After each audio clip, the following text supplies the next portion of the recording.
Duas coisas que nós observamos aqui, e dentro do que você está falando. A primeira coisa, né, só uma correção, quando Neemias ele vai para Jerusalém, ele pede autorização ao rei Artaxerxes, porque muitos anos já haviam se passado e o Ciro já havia falecido. O Artaxerxes libera, ele fica 12 anos, nesse período ele retorna, fica 12 anos afastado, então quando ele volta, 12 anos após, ele encontra um caos estabelecido dentro da cidade de Jerusalém. Então, quando eles fazem a leitura bíblica, e o texto que lemos logo no início fala sobre isso, diz que quando eles leram Moisés, ou seja, eles leram o Antigo Testamento, a lei, a primeira coisa que eles observaram é que eles precisavam fazer mudanças ali, porque a palavra dava orientação em relação a isso. Então, a primeira coisa que eu gostaria de pensar com você aqui, que a única maneira de restaurar uma aliança é voltando à palavra. É trazer a palavra ao nosso coração, é pôr em prática a palavra de Deus, porque a restauração ela recomeçou quando o livro de Moisés foi lido. Ou seja, o livro de Moisés, a lei de Moisés, a palavra de Deus estava abandonada. E quando nós abandonamos a palavra, nós começamos a andar por caminhos que nós achamos que é o certo, mas não segundo a direção de Deus. E foi isso que começou a acontecer dentro da cidade de Jerusalém, e foi exatamente isso que levou o povo ao cativeiro. Ou seja, o abandono, a vivência à palavra de Deus. Então, sem profecia, o povo se corrompe. Sem a palavra de Deus, o povo não tem direção. E sem a palavra de Deus, nós começamos a agir de forma contrária à palavra. Aí, né, nós encontramos aqui o quê? Essa questão desse povo, quando Deus falou assim, olha, os amonitas e os moabitas não vão habitar conosco. Quando o Cláudio estava comentando aí a respeito desse sincretismo religioso. E Cláudio falou uma coisa muito certa. Deus aqui não está falando aqui de raça. Aqui está falando de religião. Ele está falando de um envolvimento com outras religiões e trazendo esse sincretismo, hábitos de outras religiões para o culto a Deus. E isso Deus proíbe. Isso Deus diz não. Nós não temos que misturar nada ao Evangelho. Não temos que misturar outras religiões à palavra de Deus. Porque isso transgride, ofende e traz consequências desagradáveis para o meio do povo. E, infelizmente, o que mais temos visto hoje são pessoas hoje misturando, envolvendo a palavra de Deus com coisas que a Bíblia não fala. Aí leva a pessoa a agir de forma contrária à palavra de Deus. Deus não está preocupado aqui e não está menosprezando raça. Pelo contrário. Tanto que Ruth era uma moabita, se converteu, recebeu o Senhor como Senhor de sua vida e foi a bisavó do rei Davi. Aqui nós estamos falando de um sincretismo religioso, de pessoas que usam de práticas religiosas de outras religiões e trazem para o culto a Deus. E isso Deus proíbe. Deixando bem claro que quando você começa a misturar muitas coisas, você acaba não tendo definido qual é a teologia, qual é a moral, qual é o culto, qual é a ética espiritual na sua vida.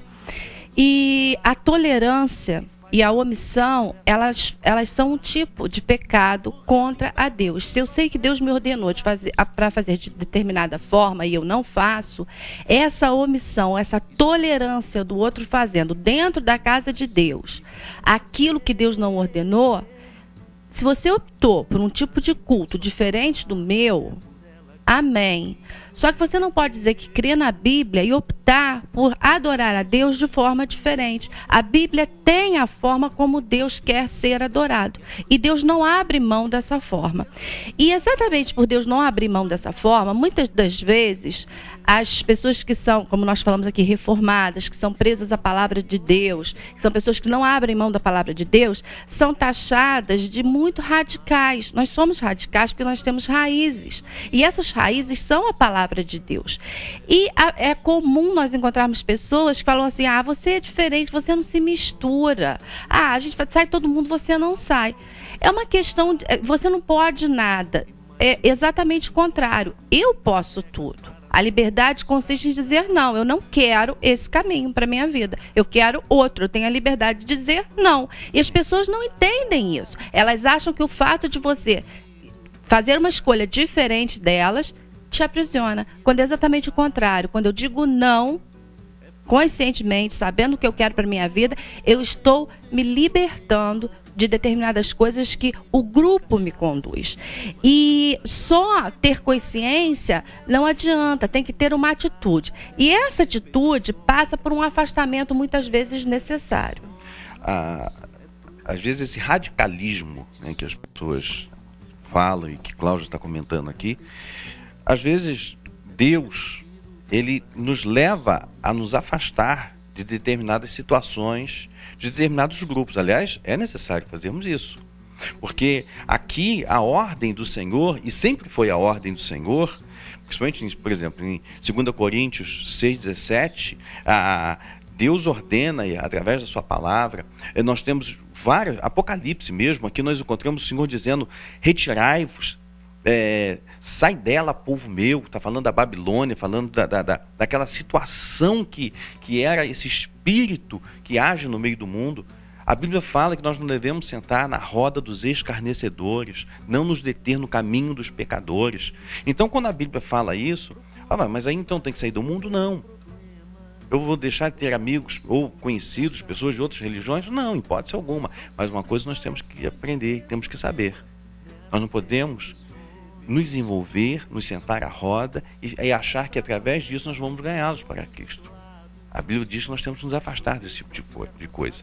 Tanto que a Bíblia fala que as más conversações corrompem os bons costumes.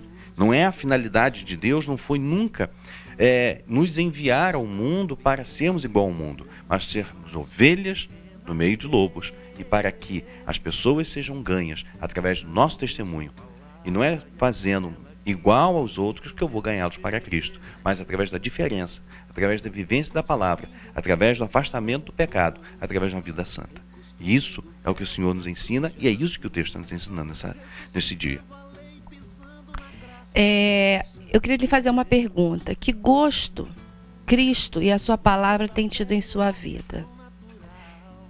Antes de você responder, fique com a nossa frase do dia. Cristo não é doce enquanto o pecado não se faz amargo para nós. Bem, pastor, a nossa frase do dia fala sobre o sabor que tem a intimidade com Cristo, né? Que ele se torna doce cada vez mais que o pecado se torna amargo.